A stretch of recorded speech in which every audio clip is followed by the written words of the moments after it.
Greetings, members, one and all of the Salivation Nation.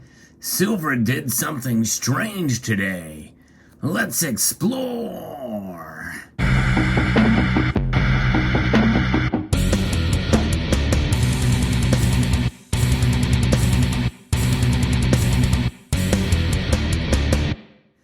In a slight turn of events, not very often we see this, however, it has happened in the past, and that is the two metals, gold and silver, react in the exact opposite direction in movement and price. In fact, today, gold was down almost a half a percentage point, and silver was up over a half a percentage point. Quite unusual, and happened kind of so quickly, there's not really a lot of information as to why it had occurred, but I have a feeling that a lot of it could be revolving around the industrial demand for silver. Maybe there might be some news that could have caused it to kind of pick up, whereas the dollar index is still very strong. In fact, silver price traded with a clear negatively in the previous sessions to test the $21.85 level as it kept its stability above it, noticing that the price begins with a strong rise to move away from that level, reinforcing the expectations of continuing the bullish trend, motivated by stochastic positivity, waiting to test the $22.67 amount as the next main target. And for the technical analysis, some people believe we may see above $23 silver again. Breaching that target level will push the price to $23.45 as the next positive target, while the continuation of the bullish wave depends on the price stability above $21.85. And of course, we've seen it trade, and we did watch the market as they open up in Hong Kong Sunday night. We do that every Sunday night at 6 p.m. Eastern time. And we saw it just hang around right above $22. And now, as I record this video, it is up 14 cents to $22.14 an ounce right now. And gold is actually down $9. So a turnaround. Very interesting indeed to see that movement and activity here. In fact, this rally can see silver above $23 if it continues to hold strong. And it's still trading in a monthly correction within this wave.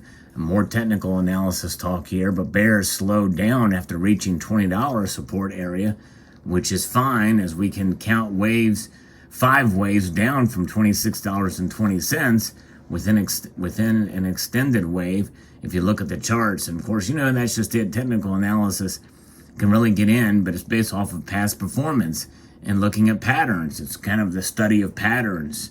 And you know, the cup and handle, we've heard about that. I'd say that could mean something to move to the upside, but there's so many different factors that kind of have an effect on the price that's really difficult to really tell where it's going to go from here. But I do think more and more days of solid support at a certain level and you know, means that it could have potential to go up, and that may be what we're seeing as solid support, where we're not seeing that with gold. But I think really it's other factors that are coming into play that has caused silver's price to rise today, whereas gold has fallen. And so that leaves us to the question is well, what does that leave us with the gold to silver ratio, which has been unusually high, especially really over the past couple of years. But many think that it should have narrowed by now, but it has not. And so where are we at with the gold to silver ratio? And right now that gold to silver ratio is below 84, which is nice to see, but still very, very high. It's 83.59 as I record this video. And so there's where that is. So moments like this are kind of interesting aspect to kind of see where they're going. And, you know, the silver market continues to be choppy, and I don't want to make any short-term predictions of where things are, but it's just a matter of just kind of seeing where it's going to go. Gold prices fell, weighing in the entire precious metals complex. Stronger than expected jobs data buoyed the greenback, and that is what usually has an effect on all precious metals. But silver and the platinum group metals are up. Since precious metals are priced in dollars, a stronger greenback usually generates headwinds for silver. Benchmark yields moved higher following stronger than expected jobs data. The good jobs report was counter to the softer than expected ADP private payroll report released on Thursday. And that just goes to show you that when you look at these employment numbers, and this Friday we're going to get inflation numbers, that will weigh one way or the other, and that's going to affect the dollar index, is my guess, which could send gold and silver prices moving either higher or lower, depending on how that data are interpreted. So think about this. If the inflation comes in at 8.2% or 8.1% or 7.9%, when a year ago is when we started to really see it, really ramp up, that's still very, very bad, folks. And it's still a 7-point increase over an already very, very high inflation number. So think about that if you see numbers lower.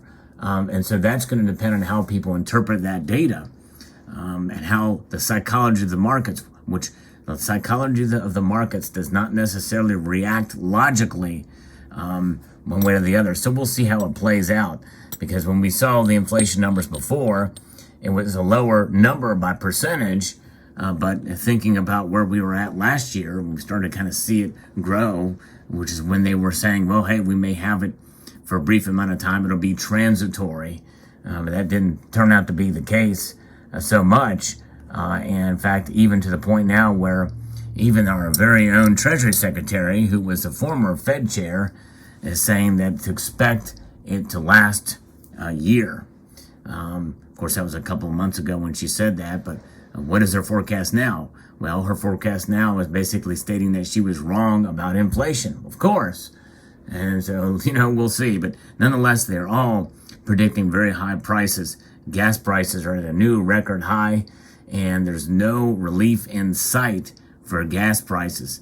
And that, of course, trickles backwards to all effects of anything.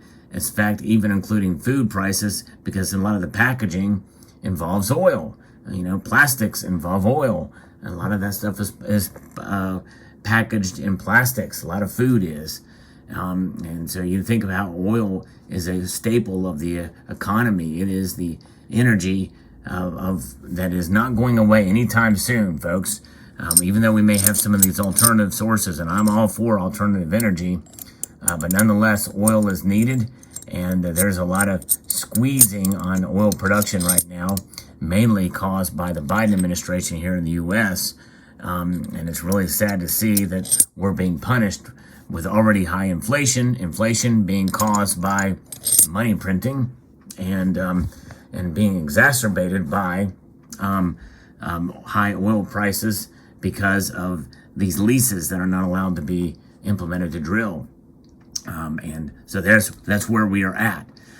So very, very interesting indeed to see this kind of a shift. Very strange, but it is something that does happen from time to time. I've actually documented and reported on it on this channel in the past.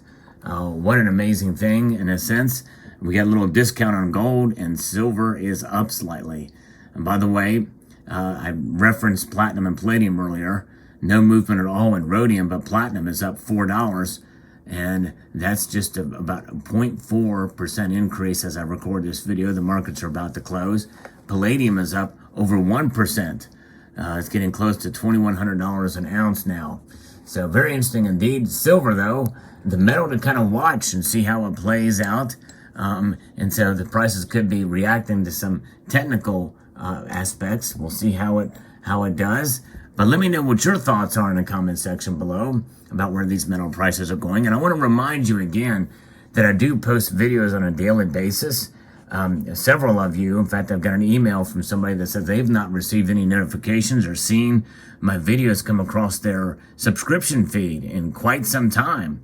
And so if you are interested in the content produced here, I do like to keep up with the latest news when I can and talk about interesting dynamics with the precious metals markets. I hope you will take the time to maybe subscribe, but also send a notifications button. Click that notifications bell icon. But I encourage everybody to do that as much as possible, But if those do not, if they fail you, maybe the best thing to do is just to bookmark the channel page and check it every day, because I do post videos, usually 2 videos a day.